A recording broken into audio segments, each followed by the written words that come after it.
ആ എടാ മോനെ എന്ന് വിളിക്കുന്നൊരു രംഗമില്ലേ സിനിമയിലെ ഏതോ ഒരു സിനിമയിൽ ഒരു നടൻ വന്നിട്ട് ആവേശം. അപ്പോൾ എടാ മോനെ എന്നാണ് ഈ കുട്ടികളെ വിളിക്കുന്നത്. പിന്നെ അയാളൊരു റൗഡിയാണ്, മറ്റേയാളെ കുട്ടികളെ അത് കണ്ടിട്ട് കുട്ടികള് ഇവിടെയുള്ള ചില റൗഡി ഗ്യാങ് തലവന്മാരോട് കൂടെ പോയി എന്ന് പറയുന്ന ഒരു പോലീസ് റിപ്പോർട്ട് ഞാൻ കണ്ടിരിക്കുന്നു. അങ്ങനെ ഒരു അവസ്ഥയുണ്ട് എന്ന് പോലീസ് റിപ്പോർട്ട് ചെയ്യുന്ന അവസ്ഥയുണ്ടായിരുന്നു.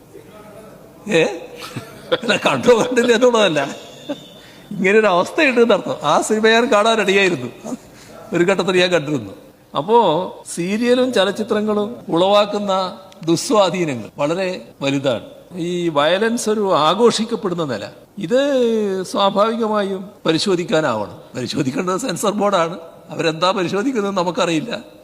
ഏതായാലും നമ്മൾ ആ കാര്യം ഉയർന്ന് ചിന്തിക്കേണ്ട ഒരു ഘട്ടം എത്തി എന്നാണ് തോന്നുന്നത്.